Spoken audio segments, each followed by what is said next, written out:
What is up, Set Free Fishing? Thanks for all the love and support.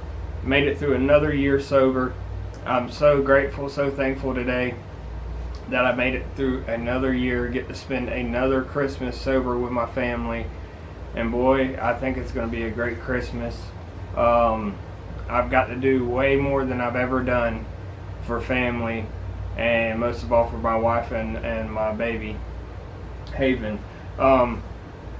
When I first got into detox and all, I went into a outpatient program through Tri-County, and I would go to weekly group therapy sessions, and the sessions were great. And I just found some of the old papers from those sessions, and I found a paper on 10 tips for staying sober during the holidays. For me, staying sober has been such a great achievement, such a blessing to be able to stay sober and spend the holidays sober. The Lord has blessed me abundantly this past year. He blessed me with a beautiful daughter. I just about cry every time I look at her, because it's something my heart always desired, but I was too selfish and stubborn to settle down. So I'm very grateful for where I'm at right now in my life.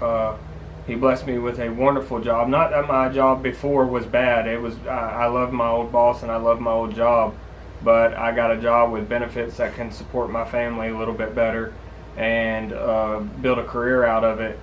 He's blessed me with so many things. I paid my truck off this year. Just so many different things that he's blessed me with, and staying sober during the holidays is utmost important to me. And for me, I don't have to worry about it too much, because during my family get-togethers and all, there's not no drinking or anything. There might be one or two people that might be drinking, but they're probably drinking off to the side by themselves anyways. So it's not it's not pressing on me when I go to these family events. But this time of year does get stressful, and stress used to trigger me. But I'm at a point now in my sobriety where there's not much that makes me want to go back. If anything at all that makes me want to go back, I do not desire that lifestyle anymore, and I'm so grateful for that, that I don't desire to go back. And that's going to be in another video coming soon. I'm glad to be able to sit down and do a video. It's been a long time since I've done a sit-down video to talk. That's what this channel is really about, me talking to y'all about my sobriety and what helps me stay sober each and every day. But let's get into this, these tips for staying sober during the holidays. You know, you gotta recognize there's a higher risk for relapse because of the stress, because of the interaction with other people that may be drinking, or parties that may have alcoholic beverages at it. Me, I wasn't huge, and I go to AA, but I wasn't a huge alcoholic or nothing. I can become one, and I identify as alcoholic because I know I would become one if I were to pick up a drink. Drugs were the biggest thing for me, and there's not everybody's just passing around cocaine and stuff like that at a Christmas event. But not saying it don't happen, but none of the ones I've ever been to. So some of the tips are, one, be prepared. Be prepared, be prepared as in have lines. What the paperwork says is have lines to talk your way out of a situation where someone might be provoking you to drink or have a drink with them. Go ahead and prepare yourself at home with lines that you could say to them, and you don't have to say, hey, I'm in AA, I'm in recovery. You don't have to necessarily say that unless you feel comfortable to, but just prepare yourself, have lines ready so you can have something to tell them when they ask you to drink, and to say no thanks, I'm trying to stay sober. Remind yourself why staying sober is so important. I try to remind myself every day why staying sober is so important.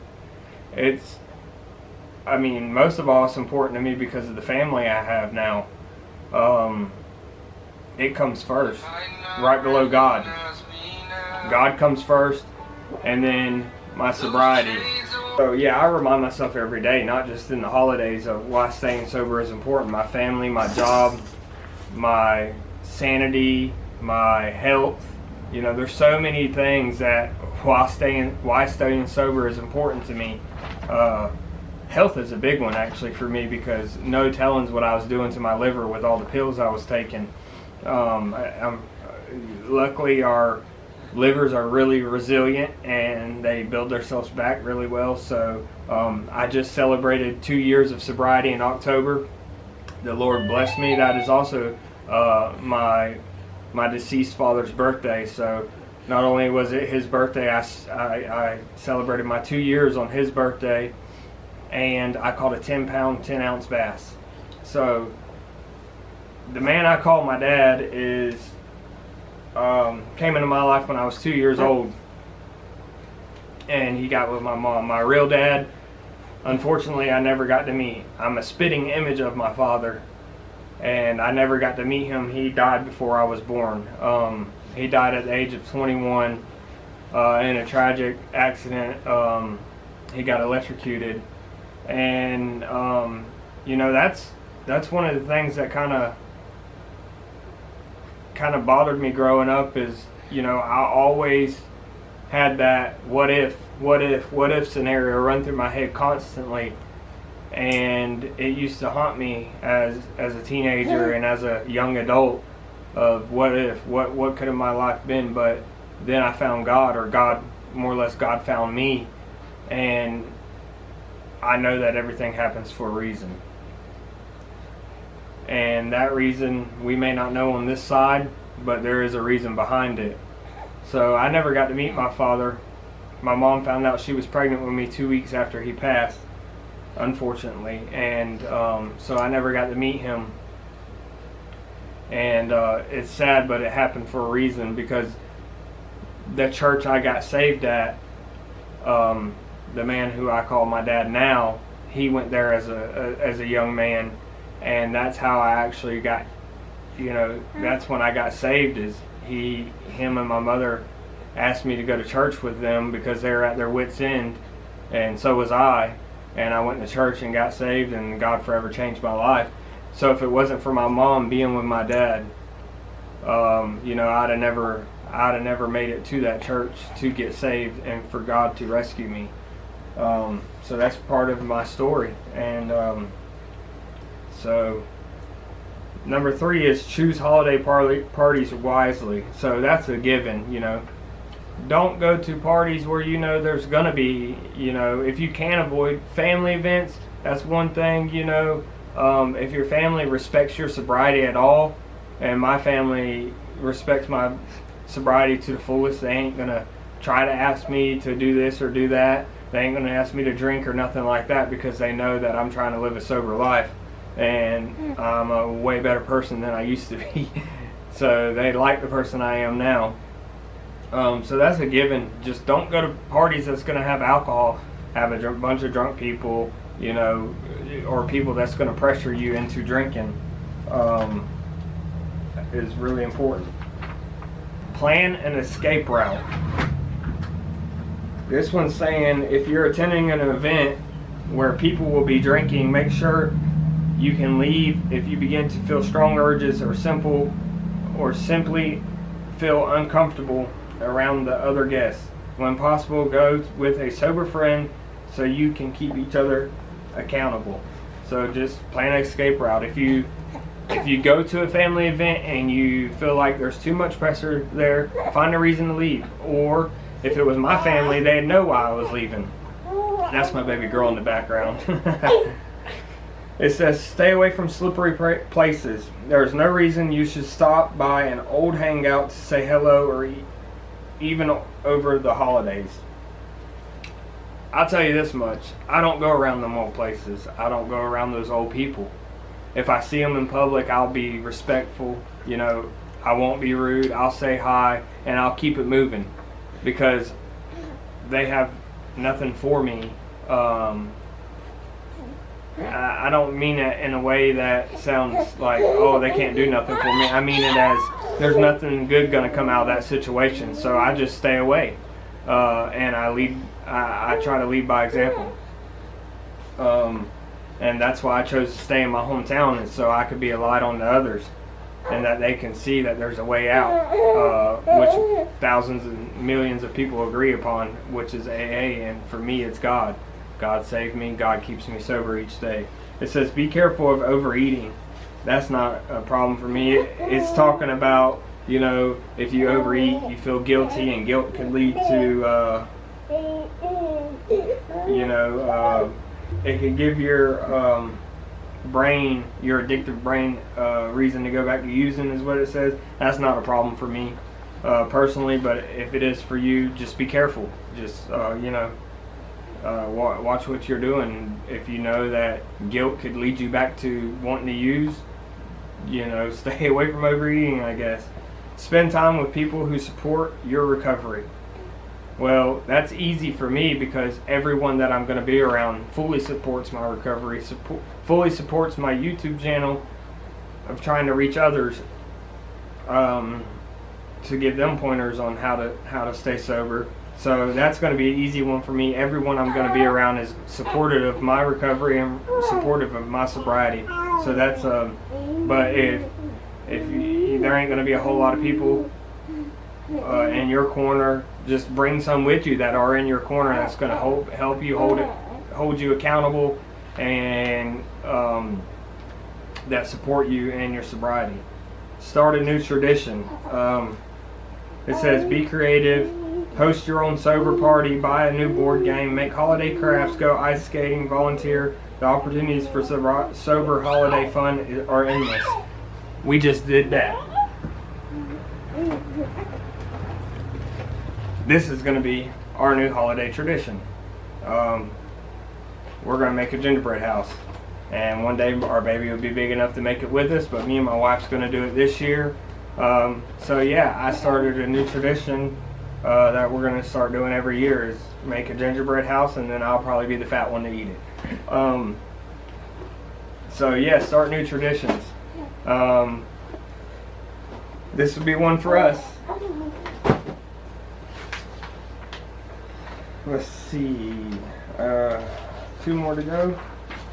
Let's see what they say. Exercise. I go to work, so yeah, I get enough exercise. Walking up and down a 20-foot hill. It says, don't let your normal recovery routine lax over the holidays. Regular exercise, yoga, meditation, and other activities you use for staying sober on a day-to-day basis now become even more important. For me, it's fishing. Fishing helps me stay sober. I went fishing this morning, did pretty good. I do this, I film the content for my YouTube channel, fishing. So that's one of the things that help me stay sober. And just work helps me stay sober, because I work 12 hours a day, so I don't have much time to do else. And when I get off work, I want to come straight home to my family.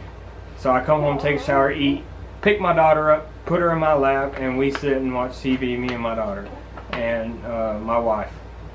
10, remember the spirit of gratitude and giving.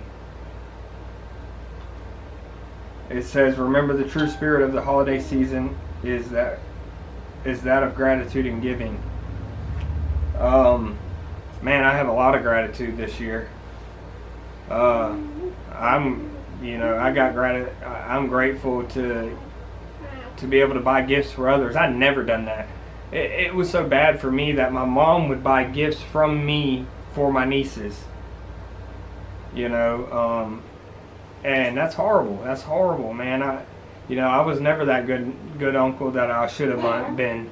And now that's all changed, And I'm so grateful that I can be that person that I was always meant to be. That God gave me a purpose in this world, and I aim to find that purpose. And I think this is part of my purpose, to reach others.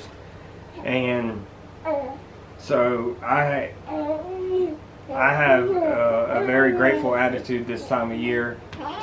be able to even spend time with family. My baby's learning how to use her tongue. She's sticking her tongue out at me, making all kind of noises. She's learning how to coo and everything. She's about to be 5 months old, so yeah, I'm grateful for that too. I got my own family to spend the holidays with. What? The giving part, what if they don't have their life on track to give back? Well, it's just saying, remember, that's what the season's for. You can give your time if you have nothing to give, if your life quite ain't on track yet. That's what my wife was asking. If your life ain't quite together and you don't have nothing to give your time. Give your time and energy. Go to a homeless shelter and give out, help serve food. Go to you Make-A-Wish Foundation, or not Make-A-Wish, but like Salvation Army or something, and help hang clothes or wrap gifts for needy kids. Or there's so much. It's not about the money. The money means nothing, you know. In reality, I don't pay for none of this stuff behind me with money. I pay for it with time out of my life, you know. That's how I look at it. The place I go to and work, that's time out of my life, and cash just happens to be how they pay me. But give back in a way that is meaningful to you. And in my eyes, going to do that kind of service work is way more giving than even buying a gift. So if you feel down and out and guilty that you can't buy a gift, don't. You know, you're getting your life together. You might be saving to get a vehicle. You might be saving to get your license back or something. You might not be able to give a gift like that, but give the gift of your time. Give the gift of you being sober for your family. You know, mostly for yourself. You know, you deserve to be sober. Your family deserves to see you sober, but you deserve to be sober, because once you get sober, everything else falls into place. You know, at one point in my life, my own shadow couldn't trust me. You know, that's the kind of person I am. You know, I was such a rotten person that my sister had a broke leg, and I was stealing her pain pills. And that's just how far gone I was, to not realize I was hurting someone that was closest to me. Me and my sister has always been best friends, and we're back to that point now. I actually have a key to her house now. So it changes.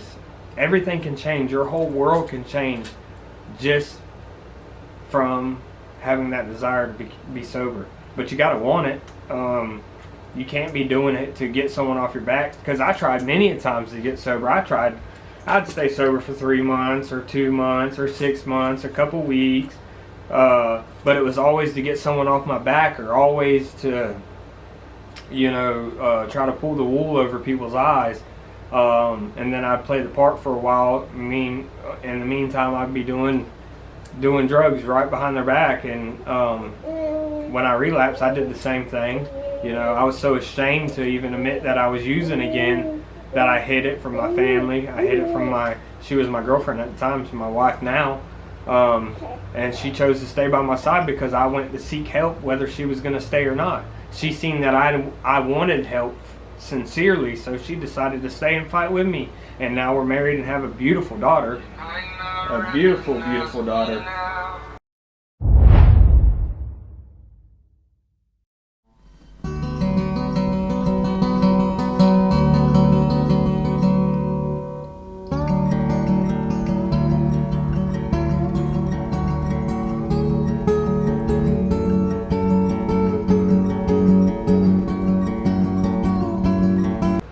If you don't have time or money to give time. But just stay safe this holiday season. Stay safe, especially New Year's. New Year's is when it gets wild. Not necessarily Christmas as much, but New Year's is when everybody's going to be partying. So be careful at the beginning of the year. When I first got sober, me and my wife actually popped neither one of us has ever popped a champagne bottle, and we popped a champagne bottle on New Year's, but We didn't drink it. My wife tasted it, but she's allowed to drink. She don't have a problem. I'm the one with the problem. And she didn't like it, so we got the bottle, we poured it out, washed the bottle, saved it, wrote on it, 2020 or 2021? 2021. No, it was 20. Yeah, 2020, New Year's, me and her. It was cool, it was fun, me and her never done it, so we done it. It was a start to a good year. It was a start to a good year, and it was a great year, and this year's been even better. So just be careful this holiday season. Keep all your ducks in a row, stay sober, and while you're at it, make the tug your drug.